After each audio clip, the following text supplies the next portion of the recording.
그러면 우리가 그런 고통이 들이닥쳤을 때 우리가 과연 회개할 수 있는 마음의 여유가 얼마큼 있겠습니까? 그래서 지금 하나님께서 하시는 말씀은 뭐냐면 지금 우리가 대죄를 가지고 있는 죄를 갖다가 성찰하고 그걸 캐드릭 신자들은 고백상사를 보라고 하시는 거예요. 그러니까는 총고백을 할 때 지금 총고백을 할 것 같으면 자기 그 지난 과거 우리가 고백상사를 봤다 하더라도 얼만큼 진심으로 통회했느냐 그게 중요한 거예요.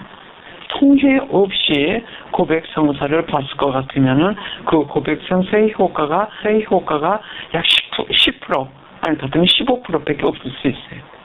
그래서 과거에 우리가 고백성사를 봤다 하더라도 더 깊은 통해를 가지고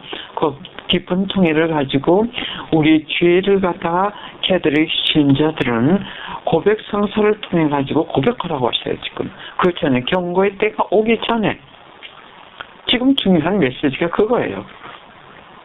또 천주교 신자가 아닌 사람들은 자기의 죄를 다 성찰하고 그것을 하나님께 고백하고 그리고 십자군 기도 지난번에 제가 말씀드렸는데 그 번호를 제가 잊어버렸어요. 26번인지 28번인지 아니면 13번인지 그 메시지 책에 보면 있어요. 그걸 갖다 한 달 동안 하러 오셨어요. 한 달 동안. 그러면 천주교 신자 아닌 사람들은 그걸로 면제가 된다고 하셨어요. 그래서 그 준비를 하라고 하시는 거더라고요. 그 준비를 하고 그러니까 고백성사를 갖다 철저하게 하고 하나님의 죄를 용서를 받고 그런데 하나님 아버지께서 뭐라고 말씀하셨냐면 죄를 지을 것 같으면은 통회만 가지고는 안 된다고 하셨어요. 통회하고 용서를 받는 것만 가지고는 안 된다. 그리고 하나님께서 우리가 죄를 지을 때는 하나님께서 벌을 주신다고 했어요. 하나님 아버지께서 직접 말씀하시기로. 그러면 그 벌은 어떤 벌이냐면 우리의 영혼을 치유하는 벌이라고 하셨어요. 우리의 영혼을 치유하는 벌. 근데 예수님은 이걸 아주 부드럽게 말씀하셨죠. 우연하시는 방법. 내가 사랑하기 때문에 치유를 주기 위해서 너희들 고통을 주고 이 고통을 참 부드러운 방법 이렇게 말씀하셨는데 하나님 아버지 그 말씀을 딱 들으니까 딱 겁이 나는데 고다 문구에 그 벌은 너의 영혼을 치유한다. 이렇게 말씀하시니까 많이 도움이 되더라고요. 위안이 되더라고요. 그것은 우리가 그동안에 배워온 거예요. 우리가 죄를 지을 것 같으면 이름의 고통하고 불의 고통이라고 그랬죠. 불의 고통. 그 불의 고통이 바로 하나님 아버지께서 말씀하시는 벌이에요. 그렇기 때문에 고통이 오는 거예요. 우리가 죄를 지을 것 같으면 어떤 고통이든 고통이 오게끔 마련해요. 그래서 하나님 아버지께서 말씀하시기를 우리가 죄를 지은 것을 깨닫게 될 것 같으면은 하나님께 용서를 청하고 그리고 보석을 하라고 하셨어요. 보석을 하라고 하셨어요. 그 벌을 하나님께서 주시는 벌을 받기 전에 우리가 보석을 많이 할 것 같으면 하나님께서 주시는 벌이 약해지는 거예요. 그것이 바로 이 대경고를 갖다 준비하는 거예요. 그러나 대제 상태에 있는 그 사람들은 지옥불을 겪게 되면 그리고 또 어떻게 말씀하셨냐면 어떤 사람들은 연하게 그 무서운 벌을 받게 되고 고통을 겪게 되고 대경고시에요. 또 어떤 사람은 아무 고통도 받지 않고 아주 평화, 기쁨만 그대로 체험하는 사람도 있다고 하셨어요. 그러니까 우리 마음속에 얼마큼 아직도 우리가 보석하지 않은 죄가 아직도 얼마큼 있느냐에 따라 가지고 그 대경고를 우리가 받는 그 고통이 달라지는 것 같아요. 제가 이해하기는. 그러면 우리는 죄의 유혹을 앞으로 더 받게 됩니다. 죄의 유혹을 더 받게 되고 왜? 악의 힘들이 이제 자기네들이 그 시간이 짧아지는 걸 알고 최악의 발악을 하기 때문에 또 예수님께서 말씀하시기를 타겟 그러니까 가장 목적물이 되는 것은 하나님을 열심히 믿는 사람들이에요. 왜? 그 사람들을 하나만 쓰러뜨릴 것 같으면 그 사람들이 기도하지 않아가지고 다른 많은 사람들을 쓰러지게 될 거예요.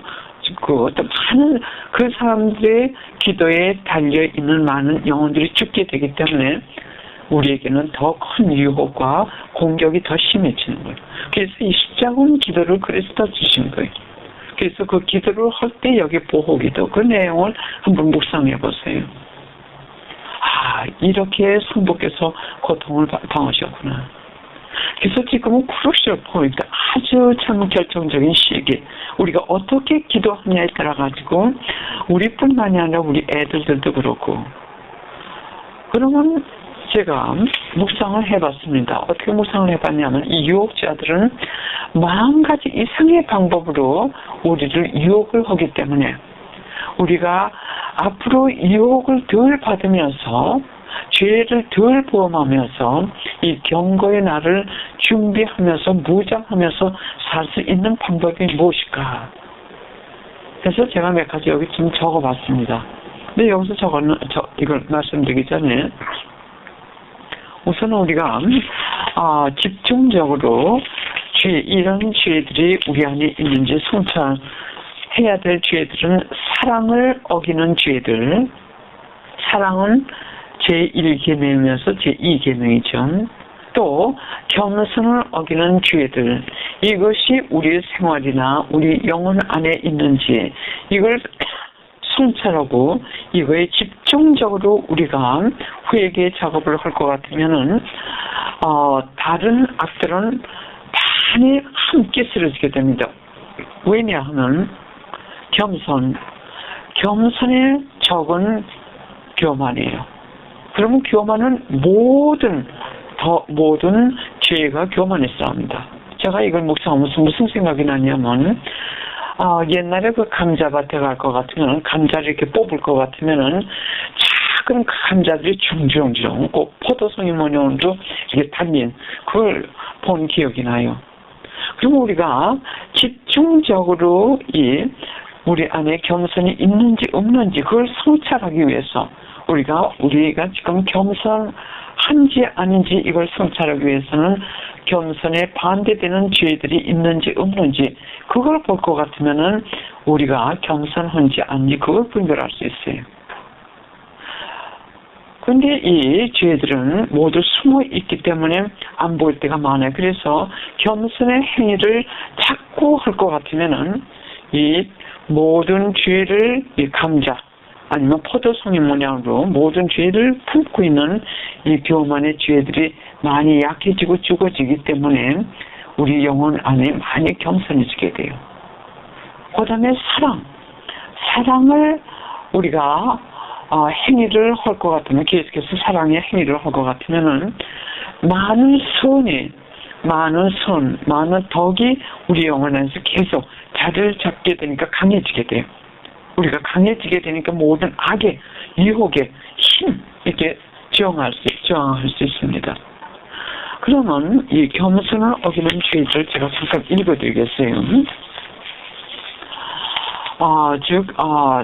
교만이 자기의 작은 군대들을 우리 영혼 안에 집어넣어가지고 우리를 유혹하는 죄들입니다. 교만에서 나오는 이 죄들이에요. 외적 교만, 내적 교만, 영적 교만. 2번 무질서한 감정. 어떤 때는 격한 감정, 어떤 때는 신경과함이 여러 가지 감정이 여러 가지가 있죠. 부정적인 감정. 또 3번 분노와 격정.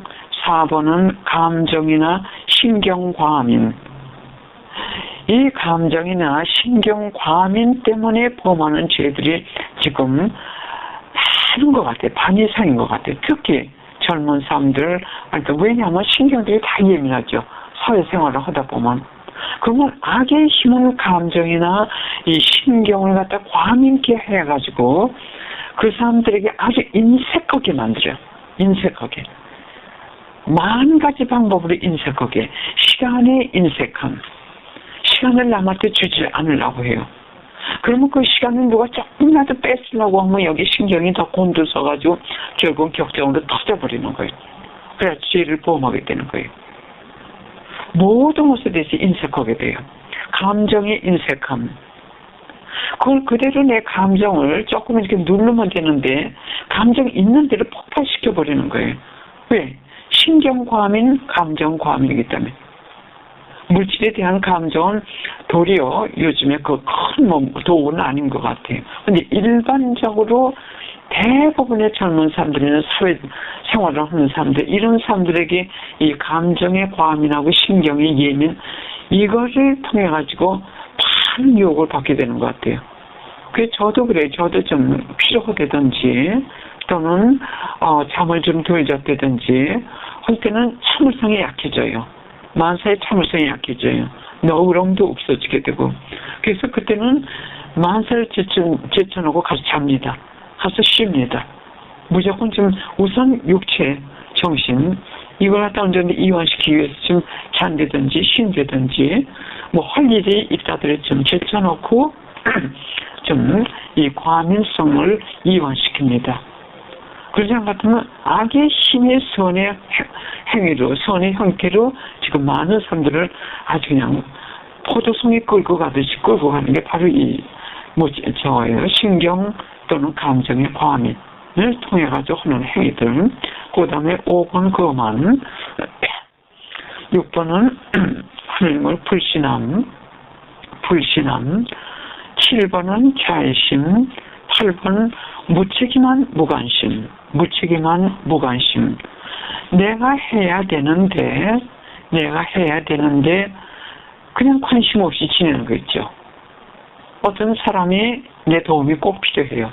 근데 귀찮아서 관심 끊으라고 자꾸 피하는 거. 이것도 교만. 그래서 교만의 무기입니다. 교만이 사용하는 무기, 우리를 죄로 이끄는 무기 하나예요.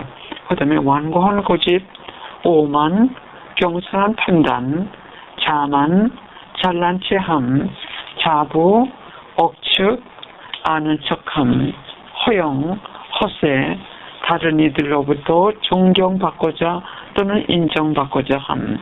그것이 겸손을 어기는 또는 악의 힘이 이 무기를 통해 가지고 겸손 안에 자기 교만을 집어넣고자 유혹하는 그들의 무기입니다. 만약에 우리가 이 겸손을 어기는 죄들을 우리 마음속에 많이 가지고 있다면 우리는 겸손하지 않아요.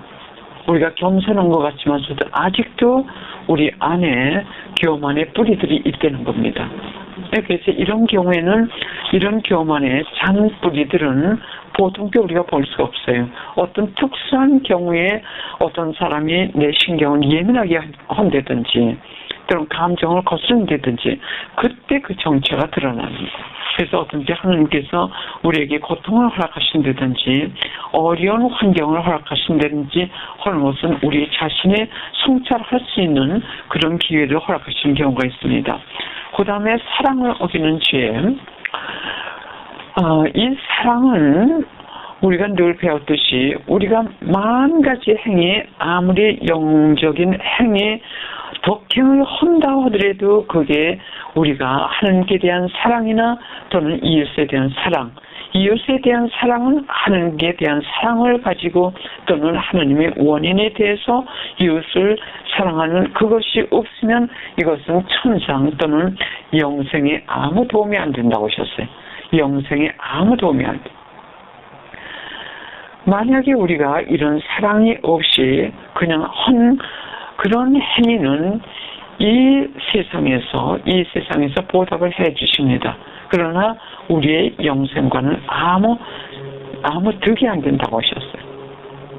그래서 많은 죄를 지은 사람들이 많은 이 자선 행위들을 해요. 그 사람들은 돈으로 그 보상을 받아요. 그러나 영생과는 아무 득이 안 된다고 말씀하셨어요. 근데 우리가 이 사랑의 행위를 많이 하라고 요즘에 저도 많이 권고하고 우리가 지금부터 집중적으로 해야 될 게 사랑의 행위예요. 왜? 이 사랑의 행위를 자꾸 할 것 같으면 아까도 말씀드렸듯이 죄가 떠난 그 자리에 성덕이 들어오기 때문에 이것은 하나님의 강한 무기예요.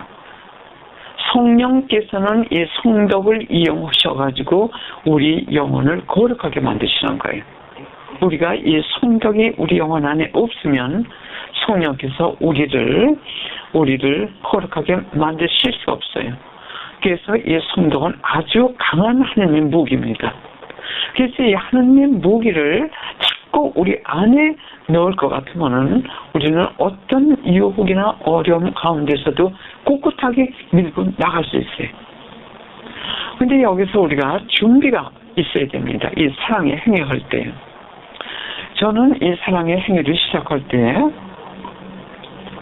준비가 없었기 때문에 중간에서 포기를 많이 했습니다. 사랑의 행위를 해야지. 그럴 때 내 마음에 드는 사랑의 행위는 누구든지 쉽게 할 수 있어요. 내가 저 사람한테 지금 저 사람이 심한 고통을 당하고 있는데 내가 한 100만 불을 줄 것 같으면 저 사람의 문제가 해결이 돼요.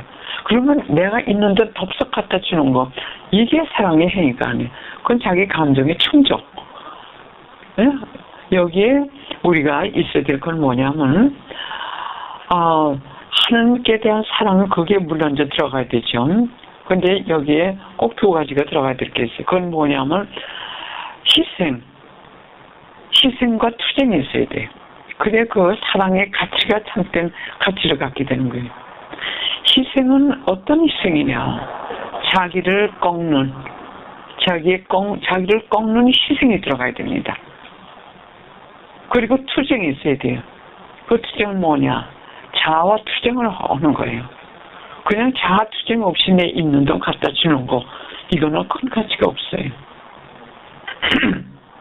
그래서 저는 제일 먼저 사랑의 행위를 진지하게 하려고 했을 때 내가 해주고 싶은 사람에게 내가 해주고 싶은 것을 하는 데는 뭐 큰 힘든 게 없었어요.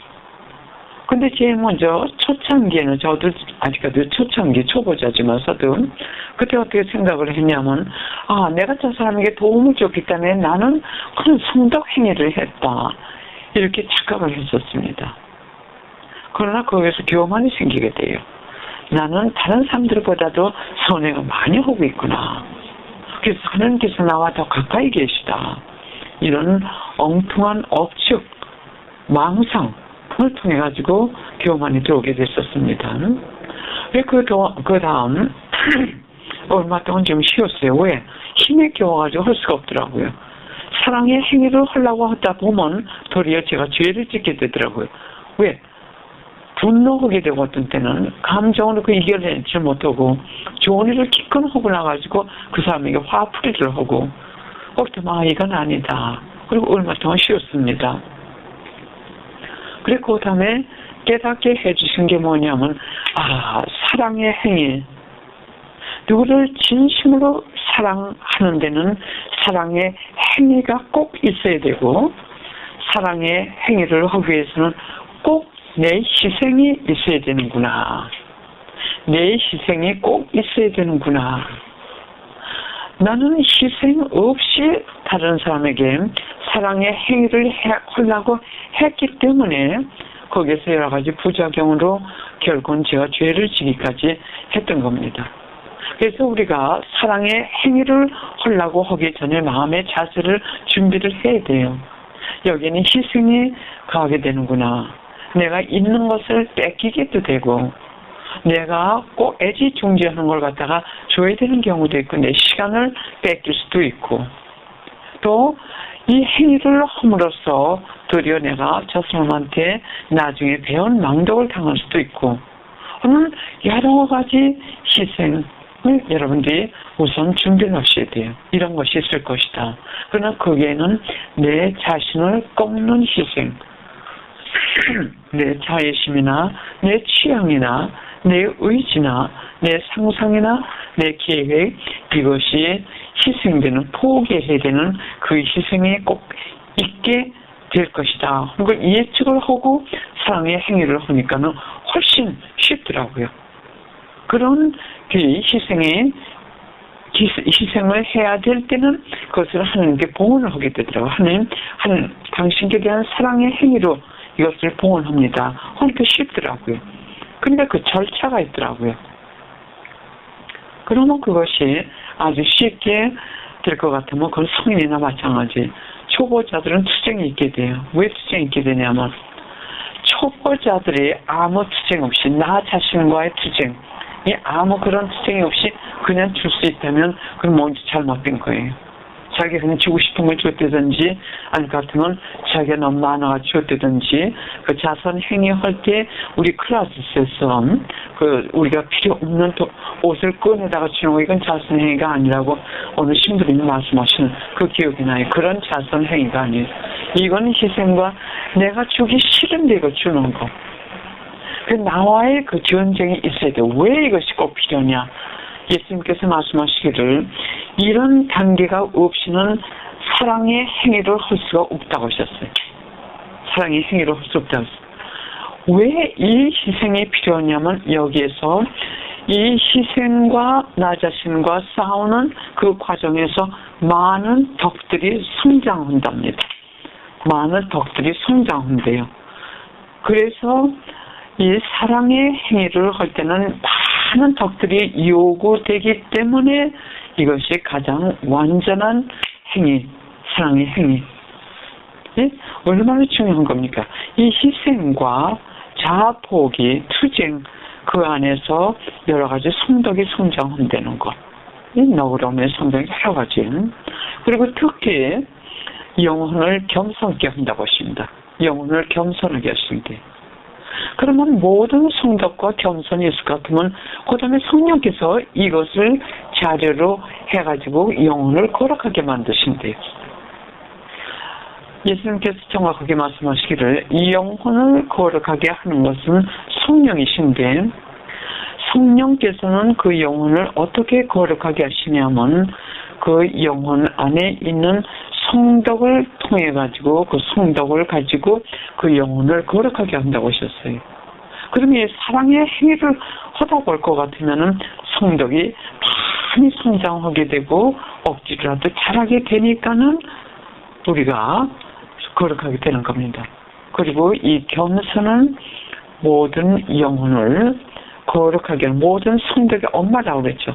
모든 성덕은 그 안에 하나님께 대한 사랑과 겸손이 없을 것 같으면 생명이 없는 성덕이 아니에요. 그거는. 그렇지 않으면 세속 사람들이 또는 철학자들이 부르는 덕이지 이 크리스찬은 하나님께서 말씀하시는 그 성덕이 거룩한 덕이 아닙니다. 그것을 우리가 구분하셔야 돼요. 하나님께 대한 사랑과 겸손이 없는 덕은 하나님께서 말씀하시는 참된 덕이 아니라는 것.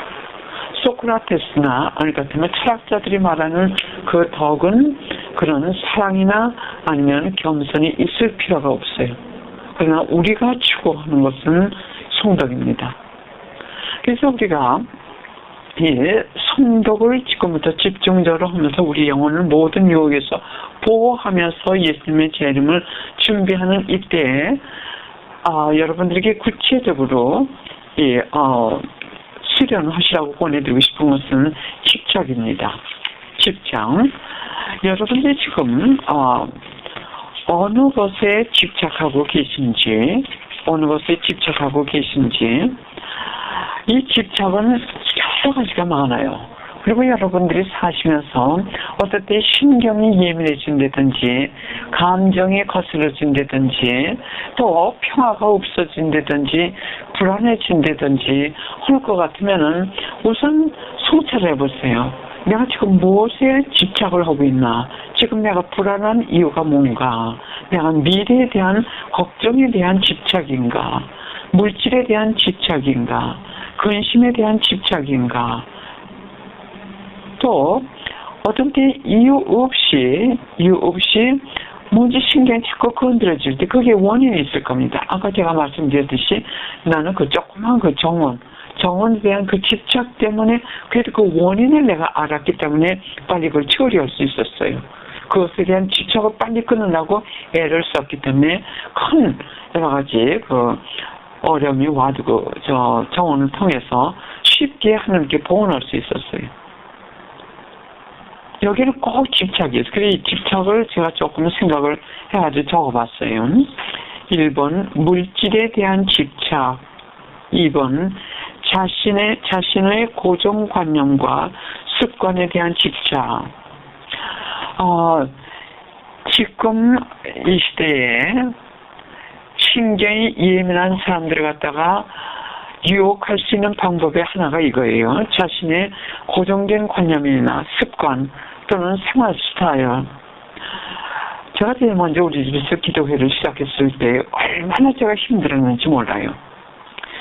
혼자 살아왔기 때문에 모든 것이 제자리에 딱딱 있어야 되고, 또 조금이라도 어지러워서는 안 되고, 또 이 화병을 놨으면 화병이 조금이라도 옆으로 쓰러져 있으면, 그런데 아주 모든 것이 정확하게 일직선에 딱딱딱 이렇게 돼 있어야 되는데, 사람들이 오기 시작을 하는데 이제 애들까지 오기 시작을 했었어요. 그러니까 애들이 여기저기 가지고 키친에 가지고 문도 열고, 나중에는 크레용으로 벽에 그리기도 하고 그런데, 이거를 근데 얼마나 제가 힘들었고 분심이 많았고 얼마나 죄를 많이 졌는지 몰라요. 기도에 집중이 되는 게 아니라 제가 저거 또 건드렸구나, 제가 저거 또 이렇게 났구나, 저 사람이 또 이렇게, 이게 신경을 쓰다 보니까 난 2시간 기도 시간이 이건 나에게는 한 10시간 이상 하는 암흑이나 마찬가지였어요.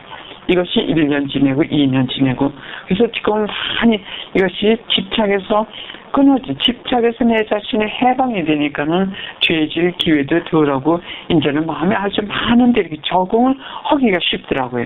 내 마음이 더 크게 열려졌더라고요. 근데 젊은 사람들, 특히 신혼부부들이나 부모들이 신혼부부나 자녀들 집에 가시 같으면 조심들었어요. 왜냐면 그 신혼부부들이 한참 재미있게 탁탁탁 이렇게 하고 있는데 부모들이 이건 왜 이렇게 났냐, 이건 저렇게 왜 저렇게 했냐, 그러니까 그때부터 한 대씩 얻어맞기 시작해요. 부모들이 얻어맞게 돼요. 그 다음에 오시는 거 원치 않아요. 왜? 이 젊은 사람들은 너무 그게 집착이 돼 있어요. 왜? 재미있게 꾸려나가고 있어요, 지금.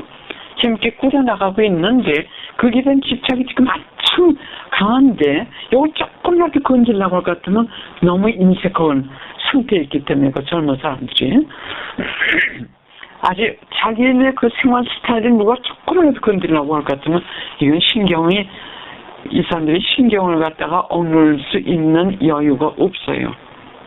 그래서 이게 폭발이 돼가지고 문제가 되고, 그 때문에 이것도 지금 이 시대에 강한 이 유혹자의 무기입니다. 악의 무기예요.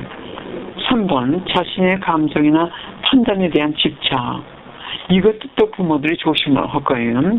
왜냐하면 우리가 판단하는 것을 우리 자녀들에게 너무 주입시키려고 할 때, 이제 결혼을 해가지고 저한테 성정하고 지금 대학을 간다든지 한 아이들한테 너무 우리가 주입시키려고 할 때 얘네들은 자기 나름대로 집착이 있어요.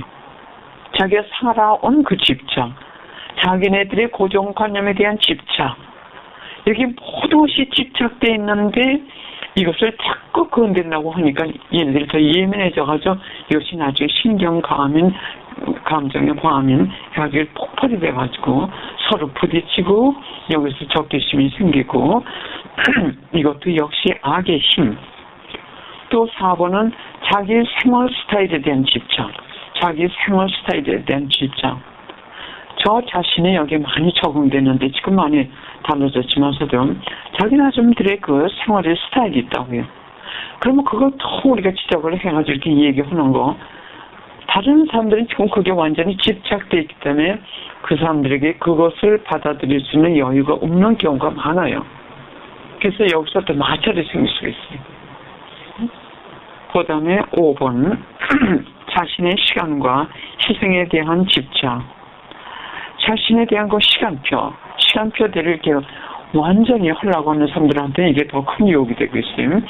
내 시간이 요거밖에 없는데 다른 사람들이 지금 이거 저걸 해달라고 한다든지 할 때 여기서 또 그 시간에 대한 집착이 강한 사람들은 여기서 또 마찰이 생기게 돼요. 그리고 우리가 뭘 해달라고 했는데 그 사람이 시간이 없다고 안 해줄 때 우리가 너무 섭섭하게만 생각을 하지 말고 저 사람은 시간에 대한 집착이나 자기 생활에 대한 집착이 강할 수도 있다. 그러니까 우리가 여유 있는 우리가 이걸 이해해 줘야겠다 하고 그 유혹을 갖다 피할 수 있는 방법입니다. 6번 자신의 사고방식에 대한 집착. 또 7번 어떤 사람에 대한 집착, 8번 어떤 사물에 대한 집착, 9번 미래에 대한 집착, 10번 명예에 대한 집착, 11번 건강에 대한 집착, 12번 취미와 오락에 대한 집착, 13번 자녀들에 대한 집착, 14번 들은 말이나 본 것에 대한 집착, 15번 무시당한 것이나 모욕당한 것에 대한 집착, 16번 감정을 상하게 한 말에 대한 집착, 17번 질투에 대한 집착, 18번 미움에 대한 집착, 19번 섭섭하게 한 말이나 행동에 대한 집착, 20번 어떤 생각에 대한 집착. 이 집착을 적절히 조절하지 않을 것 같으면 유혹만 오는 것이 아니라 하나님께서 벌을 주시는 경우도 있어요. 왜냐하면 그 집착에서 우리를 해방시키기 위해서. 잠시 묵상하시겠습니다.